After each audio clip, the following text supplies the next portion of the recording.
Tunjukkan aku jalan lurusmu untuk menggapai surgamu. Terangiku dalam setiap langkah hidupku, karena ku tahu hanya Kau Tuhanku.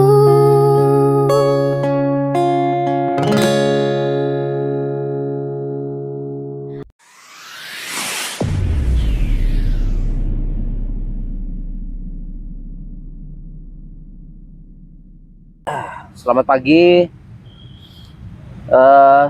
Jumpa lagi di Payung University. Pagi ini kita jalan sehat kita, karena tadi ketemu para senior kota. Kita mau naik sepeda di depan beliau-beliau, kayaknya nggak enak karena kan ya orang yang lebih tua itu kita nggak boleh tuh, kita naik sepeda, orang tua jalan tuh nggak boleh. Kalau ada orang tua lewat ya kita ikut jalan lah akhirnya, jaga adab. Nah soal adab, Jaga adab. atau nanti ya kita cari rute lain gitu kalau lagi gitu kan. Ada orang tua apalagi senior, tokoh-tokoh kota, kita inilah naik sepedanya jalur Samber nanti. Habis itu nongol lagi ke sini. Oke, kemarin kita ini teman-teman membahas tentang ekoliterasi. Kali ini kita akan membahas lagi tentang ekoliterasi, dan ada problem-problem yang hari ini sebenarnya belum terselesaikan. Misal bagaimana pertanian kita yang memang kualitas panenan kita tuh makin buruk. Beras yang kita makan, sayuran yang kita makan tuh harus halus. Padahal sayuran yang bagus tuh malah yang bolong-bolong gitu. Tapi karena mungkin orang melihat sayuran bolong tuh kayak nggak terawat. Padahal kalau ulat suka pasti sehat. Saya ingat video yang diputar oleh Bumi Langit Institute, Iskandar Wawuruntu. Itu siapa ya, istrinya Daria itu mengatakan jika ulat itu suka, maka mestinya manusia juga suka gitu. Jika ulat mau, mestinya manusia mau. Yang repot ulat tuh nggak mau, malah manusia mau. Iya kan? Iya kan, aneh nih manusia, padahal manusia itu sekolah. Ya kan, ulat kan nggak sekolah gitu. Oke, di pulaunya Bang Rahmat di Sapeken, pulau lagi apa Bang namanya Bang? Sahur. Pulau Sahur gitu. Dulu beliau ya masa kecil itu pernah nangkep rusa. Ya kayak menjangan apa ya? Menjangan. Kemudian bilibis ya. Nah. Belibis apa bilibis? Belibis. Jadi burung belibis. Tapi nggak nangkep belibisnya, telurnya untuk dimakan. Kemudian bagaimana beras yang dimakan oleh beliau juga dulu beras yang memang belum ada pupuk organiknya, bukan pupuk organik, belum ada pupuk kimianya. Memang pada saat awal dikenalkan dengan pupuk kimia naik itu ya Bang ya. Iya, surplus gitu. Tapi kemudian setelah lama tanah juga makin tidak bisa menyerap sinar matahari, kemudian tanah jadi keras, kemudian humusnya makin berkurang, akhirnya ya ketergantungan terhadap pupuk kimia. Nah itu gimana Bang, cerita-cerita masa kecil masih terkait dengan ekoliterasi, bagaimana orang melihat satu pemahaman ekologis itu benar-benar kita itu benar-benar merindukan bahwa pangan hari ini itu pangan yang tidak sehat gitu. Apalagi nih model-model sekarang ada kuliner-kuliner instan. Di Payungi juga kami sedang membahas itu. Iya. Karena sebenarnya kan kenapa kesan ini begitu lekat dalam ingatan saya, karena saya sebenarnya hidup di pulau yang sekelilingnya itu laut. Pertanian itu kan sebenarnya jadi penopang orang laut. Pada saat mereka musim barat itu musim badai ya, musim angin, musim ombak, mereka menipkan perahunya, kemudian mereka, karena pasti otomatis hujan, mereka bertanam, bercocok tanam. Nah, ada beberapa area di tengah pulau itu yang jadi tanam padi ya, sawah. Airnya mengandalkan curah hujan. Jadi setahun sekali tanam padinya. Nah, jadi kami itu selain mainnya di laut, pasti main lumpur-lumpuran di tengah sawah. Jadi kerbau naik apa itu untuk bajaknya tuh diseret, jebur, kotor gitu. Sampai kemudian permainan di tengah sawah itu nggak pernah berhenti. Pas tanam padi kita ikut senang makan ikan asin di tengah sawah gitu. Jadi kenangan-kenangan itu nggak pernah terhapus karena dia padat banget. Begitu dia panen, orang-orang tua kita panen padi, maka batang padi itu kita ambil buat suling untuk lebih besar suaranya, ditambahin corongnya itu pakai daun kelapa, janur kuning itu. Nah, begitu kemudian tambah besar, itu kan hilang. Batang padi itu sekarang nggak bisa lagi buat suling, karena dia padat, nggak lagi rongga kayak bambu. Dulu saya tuh tidak mengerti apa-apa. Saya tahu begitu tahun 90-an pertama kali pupuk di karung itu datang. Apa urea? Ya nggak ngerti lah, pokoknya pupuk ya. Kami dulu biasanya Dari PT itu gitu ya. kalau subsidi, pokoknya bantuan Pak Harto lah sebagai bapak pembangunan waktu itu ya. Jadi kami itu nggak ngerti karena kami juga lebih banyak labu taurub. Saya masih SD waktu itu. Tahun 80-an berapa? Tahun 80 akhir ya. 90-an awal. Tahun 89 lah, 88 ke 89. Jadi ya nggak ngerti. Begitu itu karena itu bantuan dari instansi pemerintah desa, gitu, dari kamar ke desa turun. Bantuannya kan kayak gitu dulu. Jadi nggak bayar tapi sangat murah gitu atau gratis, kayaknya gratis awalnya karena saya nggak terlalu tahu ya. Dan kami punya pemilik sawah pun nggak terlalu luas ya, ada sawah yang digarap sendiri. Begitu kemudian ditanam surplus sampai jual. Dulu kami tetap beli beras itu kalau Bibit padinya dari sana juga. iya, bibitnya memang dari sana. Makanya kan saya belum pernah ketemu apa memang varietas itu hilang sekarang.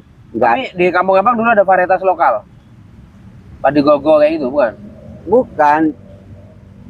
Yang jelas dia nggak sama dengan padi di sini. Saya nggak tahu apakah Ini itu Kampung Abang ini kan dikelilingi laut.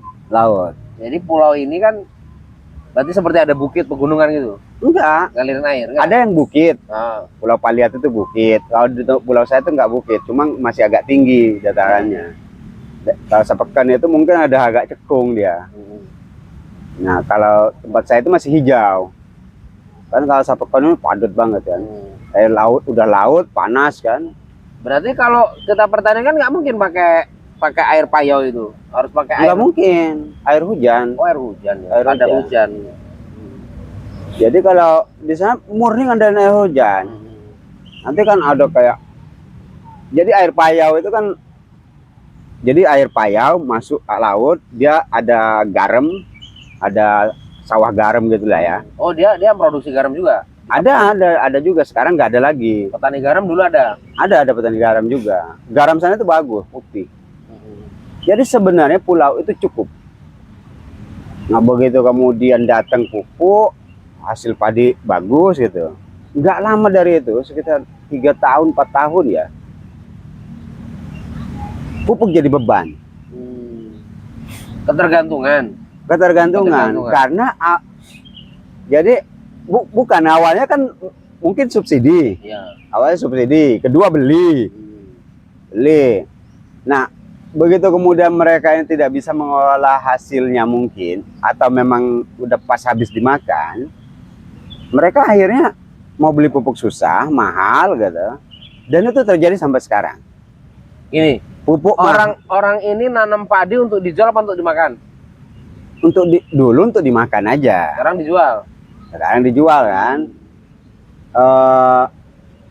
Jadi tapi akhirnya banyak yang kekurangan. Kan logika ekonomi orang miskin ini kan bukan logika orang miskin, di kampung ini kan dimainin secara ekonomi oleh sistem. Begitu mereka mau tanam padi, harga pupuk naik. Mereka panen, harga gabah turun. Itu terjadi di mana-mana kan.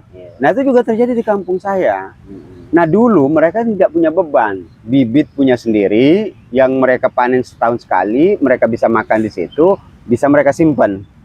Kan ada namanya bubungan itu, di atas itu, pamakah kata orang sana kan. Jadi tempat numpuk padi itu. Makanlah dari situ, bibitlah dari situ. Jadi mereka nggak pernah pusing masalah bibit. Rata-rata orang di kampung saya itu nggak pernah punya kekurangan, kecuali mungkin mereka kalau mau beli baju bagus. Kalau soal makan, minum, lauk, semua ada. Garamnya juga bisa. Jadi abang tuh bosan makan ikan ya? Bosen lah. Kenapa orang itu tidak berprinsip bahwa yang harusnya jadi lauk itu nasinya? Nasinya itu ikannya. Oh, orang siapa kan biasanya juga kayak gitu. Jadi Artinya kan nggak mungkin orang panenan beras tidak memungkinkan, nggak berlimpah. Itu sama kayak Baduy. Baduy sama Kasupuan Cipta Gelar. Kan mengharamkan menjual beras. Mereka kalau mau dapat hariannya dari panen madu, panen buah-buahan, durian. tahun 80-an ya, pertama kali saya masuk sekolah, 84 ya, kalau nggak salah. Sebenarnya sampai tahun 91, 92 di kampung saya itu masih barter. Ada yang pakai uang. Jadi uang itu kan sebenarnya barang langka. Dulu pakai benggol-benggol ya, sen 25 ringgit apa-apa berapa. Nah, jadi karena dia barter, beli telur pakai kelapa, beli ikan pakai pisang, kayak gitulah ya, barter. Tinggal ditaksir aja harga barang itu sesuai apa enggak. Nah, kenapa mereka menjual barang-barang mereka yang apa-apain, beras macam-macam? Karena mereka mau beli baju, mau beli kebutuhan sekolah, tas macam-macam. Jadi awalnya itu kan sebenarnya kalau kebutuhan yang lain tuh udah terpenuhi di situ. Kan problem lingkungan ini kan sebenarnya bermasalah. Itu begitu kemudian tanah punya ketergantungan terhadap pupuk, mereka pengen lebih terhadap bumi, terhadap apa yang dihasilkan bumi, gitu. Tapi itu jebakan. Begitu mereka udah nggak sanggup beli, ya akhirnya mereka nggak bisa tanam. Belum terjadi kerusakan. Jadi ada beberapa masalah hama ya. Jadi kalau udah kena pupuk juga rentan rusak. Jadi akan berdaya tuh pupuknya, habis itu semprot hamanya gitu. Menjadi panjang dia. Aku ingat kata-kata Mas Dandi, Bang. Jadi sebenarnya kalau ada sebuah pohon kelapa, kemudian dia menghasilkan buah kelapa, nilai pohon kelapa dijual itu hanya untuk menaksir harga kelapa itu berapa. Padahal secara konsepsi ekonomi itu tidak bisa dinilai, itu hanya mencoba ditaksir saja. Iya, menaksir. Karena nilai dari pertumbuhan pohon itu juga mahal. Di tempat abang ada pohon kelapa? Ada, banyak. Kalau pohon kelapa banyak. Sekarang orang-orang sana pada pakai ini nggak bang? Sunkara. Dulu ya? Sekarang? Enggak. Oh malah dulu ya? Ya, memproduksi kelapa jadi apa gitu ya? Enggak, ya dulu pakai. Sekarang pakai Sunkara mereka? Ya, tapi bukan dalam kemasan ya, langsung santan macam-macam, kelapa, minyak dari kelapa. Sekarang? Dulu. Sekarang enggak. Nah, berarti kan terjadi pergeseran kan? Saya juga kaget kemarin. Jadi dulu, jadi kan kalau kita kadang nggak musim ikan, kita bawa kopra ke Jawa. Oh berlimpah ya kelapanya berarti? Oh, sepanjang pantai itu kelapa, karena yang paling cocok tanam di dekat pantai itu kan memang kelapa. Jadi kalau cuma mau minum degan di sana anak pantai lah gitu ya? Ya. Jadi abang nih kalau dikira anak ada pantai-pantai abang nggak heran ya? Anak-anak laut abang nih kan? Enggak. Nggak heran saya. Itu Kalau enggak maksudnya gini, anak-anak muda sekarang healing ke pantai gitu, kalau abang nggak heran ya? enggak. Karena tiap hari lihat pantai ya? Jenuh saya lihat pantai. Saya tuh ya di pantai, besarnya di pantai. Iya, iya, iya. Jadi anak-anak tuh yang mainnya di laut. Jadi kalau kami itu main bolanya, main bola di air. Kalau surut main di pasir. Main bola di air itu maksudnya nyemplung di air. Iya, pakai tangan dilempar pakai tangan. Jadi ya ya gitulah.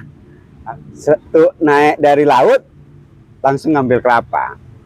Kalau ya bukan ini ya sombong ya. Kalau cuma 10 kawan kita apa 20 lah ya. Ya masih sanggup lah saya ambil aja gitu. Maksudnya? Ya kelapa saya tuh sepanjang pantai itu lumayan. Oh, di kampung sana? Belum yang punya saudara-saudara dan mereka nggak akan marah kalau saya ngambil ngajak kawan. Oh. Iya ya, kalau di kota kayak gini nggak marah-marah orang kan? Enggak bakal marah di sana. Kaya sebenarnya kan desa itu. Iya. Saya bilang sama ibu saya itu nggak usah kerja apa-apa, ngandelin buah kelapa aja. Udah hidup. Dia hidup. Dulu kami itu kelapa itu kan panen per berapa bulan ya? 3 bulan. Jadi belum selesai panen ini, udah harus panen lagi di sini. Dulu ya, masih subur-suburnya kampung itu. Itu Jadi kan juga akui, Pak Raya. kita akui pulau makin rusak ya, Iya rusak. makin rusak ya. Ada juga orang nebangin pohon kelapa bang. Ya ada kan di sana juga banyak yang buat rumah ya. Oh buat rumah. Nggak apa-apa, kelapa itu nggak apa-apa ya tebang. Tapi Tanam lagi. jadi kita udah berpikir kalau saya itu dulu, makanya kenapa ibu saya itu ngomong itu kelapa saya, karena saya nanam dari SD. Mangga saya nanam. Disuruh nanam memang. Jadi memang dilatih sama bapak. Jadi pokoknya ini mau ditebang, maka setahun sebelumnya atau tahun 6 bulan sebelumnya kita udah tanam pinggirnya. Ini tebang, ini naik. Jadi kita nunggu 3 tahun dia udah mulai. Jadi tambal hijau? sulam gitu. Kelapa hijau. Iya, Oh. kelapa tinggi gitu. Masuk ya. Jadi ya itu dulu keramahan kita terhadap lingkungan memang luar biasa. Kalau orang kampung saya ingat dulu tuh cara mupuknya itu, cara mupuk tanah itu sangat sederhana. Jadi kan karena memang setahun sekali habis panen, jadi dikumpulin rumputnya, dibakar, udah Jadi pupuk. jadi dibakar itu karena dulu bisa ditaksir hujan itu di bulan berapa kebiasaannya kan. Dulu kan cuaca tuh kayaknya tetap gitu. Ya apa periodiknya nggak tahu lah. Iya, habis dibakar disiram hujan kan, baru ditanam. Saya juga kalau nanam timun, jadi sekeliling rumah itu mas, pekarangan itu sampah dibakar, sampah itu. Kalau enggak Jarang sama plastik gitu tapi ya. jarang. Jarang. Kalau di sana kan jarang plastik memang. Ya plastik itu termasuk barang mewah lah dulu kan. Karena saya itu kalau bapak pulang berlayar, dapat kantong kresek gitu, bisa jadi tas. Iya dulu jadi tas itu. Iya dulu. Angkatan saya lah ya, mungkin mas Dema nggak nemuin itu. Jadi kalau tasnya bagus-bagus ya tuh, jadiin tas buku ke sekolah. Pakai plastik itu. Pakai plastik lah, dikasih lah tali rapi aja jadi selempangnya. Jadi udah gagah itu pokoknya. Bolang. Dari bolang tuh. Iya, ke sekolah bawa buku. Jadi nggak langsung dibuang gitu kalau kecuali dia rusak. Kadang dia buat layangan plastik. Kalau udah dia sobek jadi layangan. Jadi sebenarnya orang-orang dulu tuh kreatif ya. Nah, jadi kalau pekarangan ini kayak gini ya, nggak ada sampah, kita mau tanam timun gitu, ya kita bakar dulu. Kita bakar. Artinya itu anu ya daun-daunan, resak-resak itu ya. Iya. Untuk mupuk. Daun pisang, daun apa kita bakar. Nah, habis itu kita biarin sehari.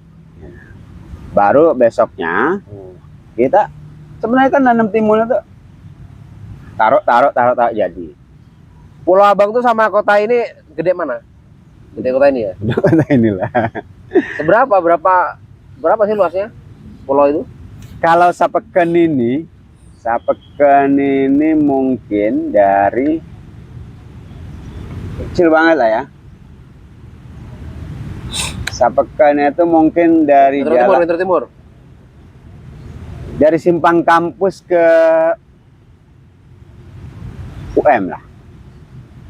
Simpang kampus, Ke UM. UM itu aja. Diameternya kayak gitu lah. Lah berapa penduduk ya? Oh, banyak Mas, 10.000 kakak ada tuh. Padat, Padat ya? itu padat. Nah, pulau saya sekitar 5 kalinya itu. Jadi jaraknya itu hampir sama. Oh, jadi- Sapekan itu tempat transit aja. Nah, itu ibu kota kecamatan. Malah ibu Itu kota. pusat Kalau jadi- tadi yang punya Abang Ngerau apa? Pulau Sawur, Saur itu dia masuk kecamatan. desa. Oh, Dan desa. itu pun desa gabung dengan 2 pulau Hmm. sama Saibus sebelahnya. Semua orangnya di situ sukunya Bajo, Mandar, Bugis. Bajo, Mandar, Bugis. Ada Madura juga. Jadi bahasanya macam-macam. Yang Mandar ya pakai Mandar. Bahasa Indonesia jarang. Oh, jarang. Sampai sekarang enggak. Sekarang udah banyak Iya, Indonesia. Sampai sekarang orang saya kalau ketemu orang kampung disebut sombong kalau pakai bahasa Indonesia. Jadi kami kan punya tradisi nggak pernah ninggalin bahasa ini. Saya Ya, itu lokal jenius kan sebenarnya. nggak bisa. Kalau ada sampai ketemu nih saya sama orang kampung, dia akan cerita tuh ke kampung, sok-sokan bener dia udah lupa bahasa kita. Jadi itu akan cerita karena ada beberapa kejadian dia merantau. Karena dalam logika kita sejauh-jauh kamu pergi itu gila kamu kalau lupa bahasa kampung lokal itu. itu. Nah, ada yang seolah-olah lupa kan, makanya dia akan jadi cerita tuh. Diledek lah istilahnya ya. Bisa ya itu, padahal dia baru berapa tahun katanya. Teman-teman, kalau teman-teman pernah mendengarkan pidato kebudayaan Seno Gumira Aji Dharma, dia bicara tentang kebudayaan dalam sebungkus tusuk gigi. Itu dia menceritakan tentang sebuah suku yang punah di daerah Indonesia Timur lah. Aksaranya hilang, ya bahasanya hilang, budayanya hilang. Nah, kebudayaan itu Bang, itu juga menunjukkan sebuah eksistensi ekonomi Bang.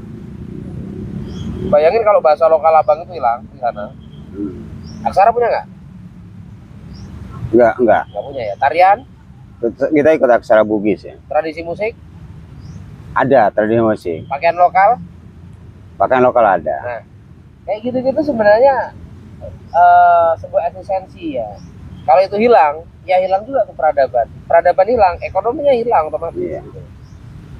Akhirnya kita menjadi bangsa yang seragam. Dan apa indahnya Indonesia kalau semuanya seragam? Semua orang berbahasa Indonesia gitu, bahasa lokal kemudian hilang. Ketika orang kehilangan hal-hal yang sifatnya lokalitas, dia akan kehilangan kuliner, ya kan?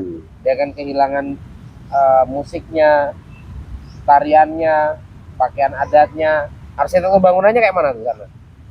Dulu rumah panggung, sekarang rumah gedung. Dibuat pakai semen. Iya, sekarang pakai semen.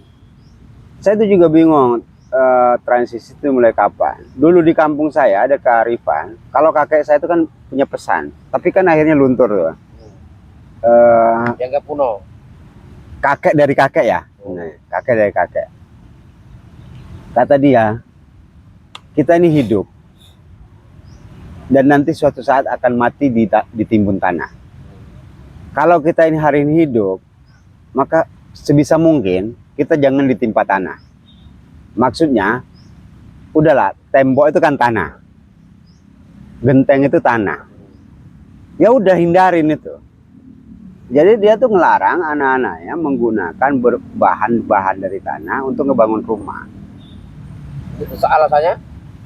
Ya, karena ada zamannya dia yang akan udah jadi rumah kita. Nah ini zamannya kita nggak pakai tanah untuk jadi rumah kita. Ini kok kayak Eko Prawoto ya? Jadi muridnya Romo Mangun, arsitektur Pak Eko Prawoto itu mengatakan bahwa arsitektur itu sifatnya sementara. Jadi kita itu mendirikan bangunan di atas tanah yang sudah ribuan jutaan tahun. Maka kemudian dia meyakini bahwa arsitek itu sementara. Maka dia bikin namanya Pari Klegung, bisa dicek di Instagram. Itu dia tadinya kan di kota Jogja, sekarang pindah ke Kulon Progo, dia hidup di pinggir sungai. Dia bangun sesuatu tuh dari kayu-kayu saja. Dan kata dia, kita akan meninggal. Jadi kita jangan sampai meninggalkan beban berat pada tanah. Kalau kita bangun sesuatu yang beton semua, maka ini juga akan membebani bumi kita. Jadi arsitektur itu kata dia sifatnya sementara. Karena manusia yang ada di dalamnya akan menghidupi di Ya. arsitektur itu Mungkin, sementara. mungkin mirip ya, tapi kalau pesan kakek kita ini masih hidup, jangan ditimbun tanah. Mati jangan ditimbun tanah. Mati kita udah pasti ditimbun tanah. Nah itu kan memang fasenya itu. Nah sekarang fase hidup kita ini mestinya kita tidak ditimbun tanah. Oh, Makanya kan jadi pada saat kita hidup ini jangan pakai genteng. Iya. Lalu pakai apa di sana? pakai daun kelapa di sapau kata orang sana. Di apa? Nah, saya butuh Dirakit. gambar tuh kalau kayak gini teman-teman. Kita syukur-syukur video ini sebenarnya ada yang edit tentang nuansa sambil obrolan begini, Iya. ada gambar pulau. Dulu saya bisa buat mas dari daun kelapa untuk anu ya, atap itu ya. TP. Sapau kata. Jadi dia di ini, tapi nggak kayak model di Jawa ya. Dia lebih rapi, lebih padat ya. Jadi daun kelapa itu dibentuk, dia dibasahin dulu, direndam, nanti dia dijahit pakai daun pisang. Apakah? Jadi semua sebenarnya dari alam ya. Tali kita itu kalau nggak dari pelapah kelapa, pelapahnya tuh di ini, itu pasti dari batang pisang itu. Batang Pisang juga pisang. banyak. Pisang banyak. Jadi dari situ. Kalau nggak dari situ dari rea kata di sana. Ilalang. Oh ya, orang tahu orang Jawa ilalang. Ilalang. Jadi Kalau kalau nggak daun kelapa ya Nah, ilalang. kalau daun kelapa kalau di Jawa namanya KTP bang. Di Payungan pernah bikin tuh KTP. Ada Pak Tumijan yang bisa bikin. Ya siapa tahu kalau abang bisa mengeluarkan itu nanti di Payungnya ada anyaman kayak gitu. Kita ajarin ke anak-anak mahasiswa untuk nganyaman kayak gitu. Saya masih ingat nggak ya? Karena itu masih SD. Jadi rumah abang yang sekarang masih pakai itu. Nggak lagi. Oh. Nggak lagi. Oh, udah berubah rumah Udah orang berubah tua. semua. Oh. Ya, kan kita juga nggak ngerti ya. Karena mungkin mau nunjukkan eksistensi sebagai orang yang sudah kaya, maju, apa-apa. udah maju berkembang gitu. Jadi simbol-simbol bangun rumah gedung itu kan semua orang akhirnya berlomba kan. Itu kalau daun berapa tahun bertahannya? Kayaknya nggak nyampe 2 tahun. Lihat kalau di KTP ini. Dapat 3 tahun, 3 tahun ganti, Ganti lagi. Kalau hujan Enggak bocor, nggak bocor ya? enggak bocor. Terus aninya apa? Dan itu lebih kokoh loh dari tahan angin. Pakai apa ini ya? Kayu? Ya, kasonya itu dari bambu, dari kelapa. Nebang. Pohon kelapa yang udah tua-tua itu tebang, digergaji jadi kaso. Oh digergaji juga. Iya. Terus temboknya papan. Temboknya ya ada yang papan. Di situ kan juga ada jati, ada tamate, ada banyak pohon lah di situ Oh ya. kayu juga. Ada kayu juga. Lantai semen. Apa? Semen papan. Enggak ada unsur tanah. Oh karena dia rumah panggung ya. Iya. Keren sekali ya. Dan itu sebenarnya arsitektur lokal tuh. Iya. Enggak ada unsur tanah sama Kalau sekali. dia menandakan dia kelas menengah, pasti kokoh dong rumah panggungnya. Iya. Kokoh. Jadi kan kalau rumah tua kami dulu ya, tapi sekarang kan hilang. Itu gandeng. Rumah gandeng. Kakek, bapak. Jadi digandeng dia. Nanti ada penghubung. Padahal kalau sekarang jadi Nah. destinasi tuh ya. Pinggir rumah itu kan kalau rumah-rumah di sini kan biasanya di depan terasnya. Kalau di tempat saya itu keliling. Bang, kalau sekarang tuh mungkin masih ada rumah-rumah itu semua, taruhlah ada 20 rumah yang kayu semua di dalam satu teritorial pinggirnya pantai. Masih ada kayak di Pulau Sadulang besar. Itu jadi tempat wisata? Enggak. Enggak. Misalkan wisata itu ditolak oleh beberapa tokoh agama. Oh, maksiat. Alasan utamanya pasti maksiat lah. Tapi kita, teman saya juga nolak, takut rusak kan kalau dia Oh, ya, eksploitasi. alamnya rusak ya. Jadi ya, Eko banget ya sebenarnya orang-orang dulu ya udah ya. jadi Ekologis kalau banget. kadang-kadang orang yang ngomong apa kayaknya bersih apa-apa, saya bilang ya biasa aja kali yang kayak gitu ya. Abang lahir emang udah bersih kan? Iya, tapi kan akhirnya itulah ya. Jadi saya tuh selalu berpikir nyimpulkan dari beberapa kejadian. Jangan buang sampah ke alam karena dia akan mengembalikannya kepada kita. Bisa dalam bentuk bencana, bisa dalam bentuk penyakit. Kedua, jangan ambil lebih dari alam, karena kita yang akan dibikinnya susah. Maksudnya, ya hari ini kan orang-orang pulau saya itu memiliki keterbatasan. Dulu nggak ada istilahnya orang nggak punya beras. Dia bisa berbayar. Ya sekarang kalau nggak punya, ya nggak punya. Itu juga problem. Kalau orang sana memang soal makan ikan, Mas Dharma mungkin bisa ketemu orang, ikan lagi. Kalau di sini kan mungkin jenuh kalau sayurnya ngulang-ngulang gitu ya. Jadi sekali-kali mereka pengen punya variasi ya. Atau kalau jenis ikannya sama gitu. Kan ada banyak jenis ikan juga. Kalau dulu jangan nggak percaya. Kalau musim ikan dencis kata orang sana, ikan layang kata orang sana. Ikan layang, dencis itu. Dencis. Kalau musim oncor kata orang sana, oncor itu. Jadi mereka itu berangkat sore. Oncor itu pakai api itu. Bukan, mereka berangkat sore. Nanti pulang subuh. Iya, kalau oncor di Jawa itu ini api pakai oncor, bisa pakai patahannya pepaya. Daun pepaya itu ada patahannya, dipotong, dikasih minyak lampu, dikasih kain. Oh enggak. Ngidupin itu namanya oncor. Mereka pakai lampu apa itu? Tapi oncor juga namanya. Iya. Lampu kan? Dia bermalam kan? Semalam pakai lampu. Karena ikan itu kalau terang bulan, kenapa? Jadi istri itu kan kadang-kadang, kok nggak musim ikan ya? Lah ini tanggal berapa? Kecuali itu ikan segar maksudnya, karena kan saya kasih tahu mana ikan segar, mana yang baru bisa tangkap. Ya kalau ikan lama yang di es itu, saya kan rasanya beda ya. Beda. Kalau jasa ini memang sensitif kan, namanya udah terbiasa ya, bukan karena punya ilmu, punya hebat ya. Kok bisa ya? Ya iya saya memang akrabnya sama ikan kan, saya bilang. Nah sampai saya ngomong itu orang-orang sini mungkin nggak tahu kan, itu pengetahuan orang-orang laut lah ya. Ya kalau musim terang bulan, ya susah ikan. Terang bulan itu ikan itu nyebar, main mereka kan. Makanya pada saat terang bulan, gimana cara nangkap ikan saat terang bulan? Bawalah lampu petromak itu. Jadi dia ngumpul di sekitar cahaya, dijaring lah. Oh, oke. Jadi sebenarnya Padahal nggak dikasih umpan ya? enggak. Jadi ikan di mana titik cahaya, Dia akan ngumpul. dia akan ngumpul. Jadi sebenarnya Itu lokal jenius juga tuh. kita bisa nebak terang bulan susah ikan, ya udah susah. Nanti kan biasanya itu kalau tanggal terang bulan itu kan 13, 14, 15, 16, 17. Udah. Udah mulai redup kan. Makanya waktu novel Gadis Pantai itu Pram menyebutkan laut tak akan kurang memberikan kehidupan pada yang di darat. Iya. Wah, keren banget tuh cara perubahan Pram itu dalam menuliskan novelnya. Kalau laut menurut saya ya, makanya saya tuh paling berkesan dengan novel Pram itu harus balik ya, karena dia Peradaban ini kan. peradaban laut ya, maritim ya. Maritim. Eh, Tuban.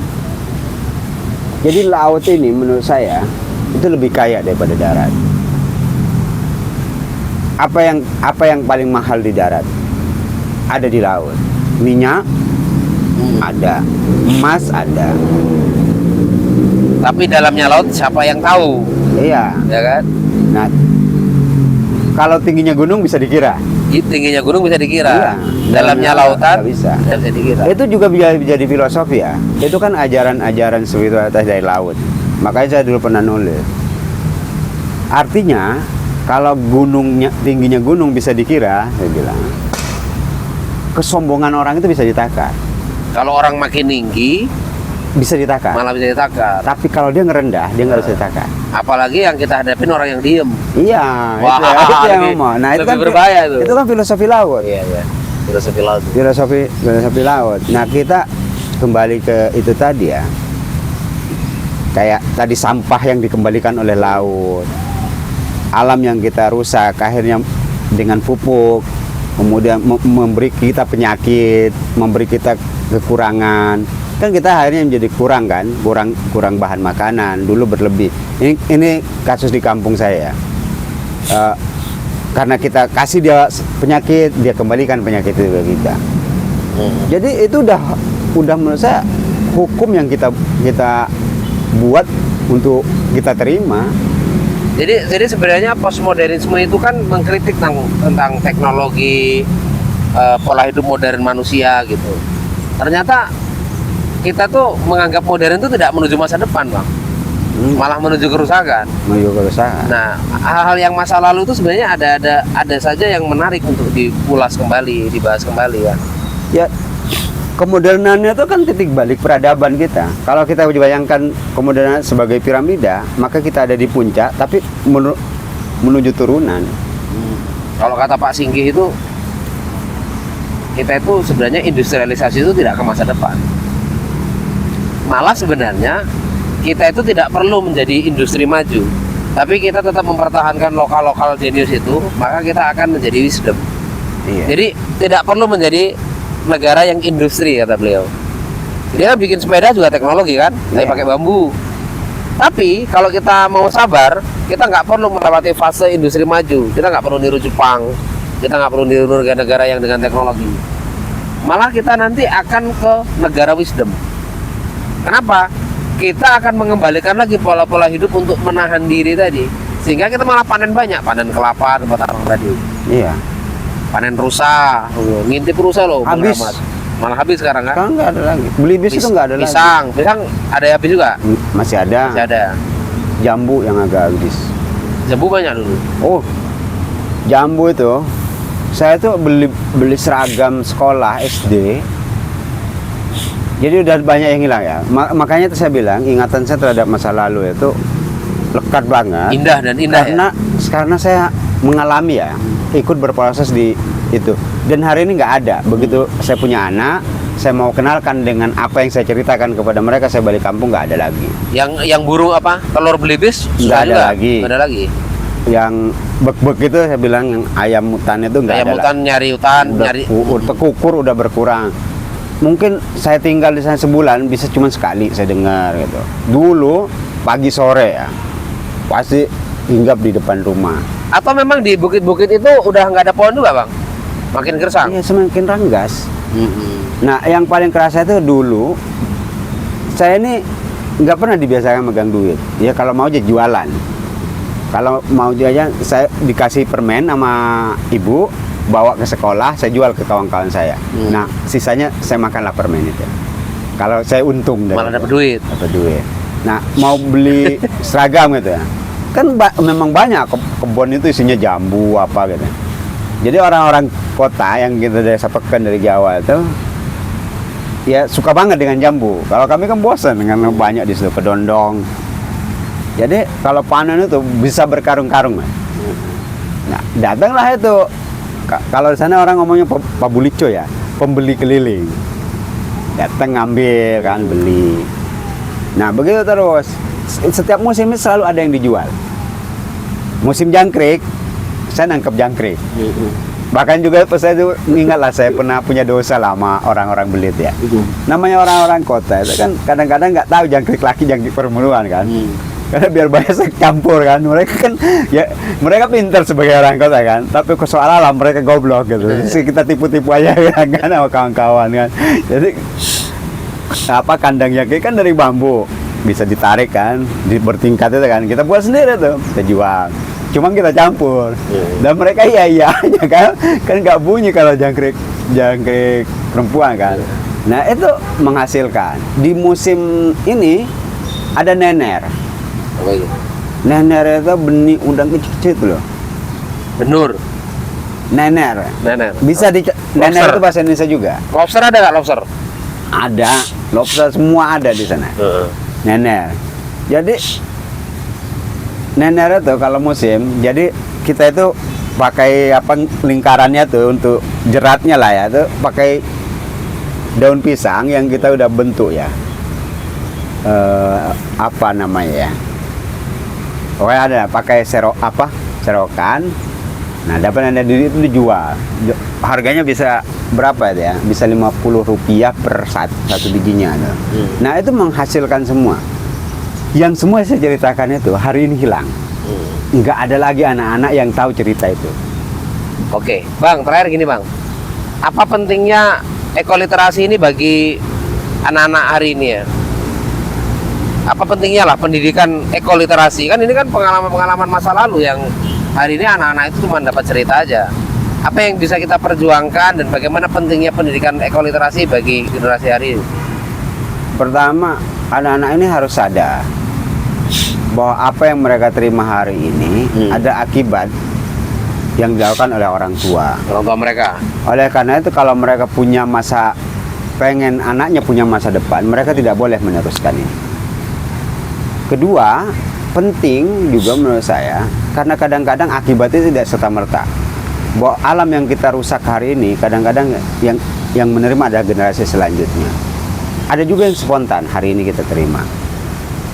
Kalau kita masih berpikir bahwa kita akan punya ketergantungan terhadap alam soal makanan, nasi, padi semua, ya berhentilah mengeksploitasi alam secara berlebihan.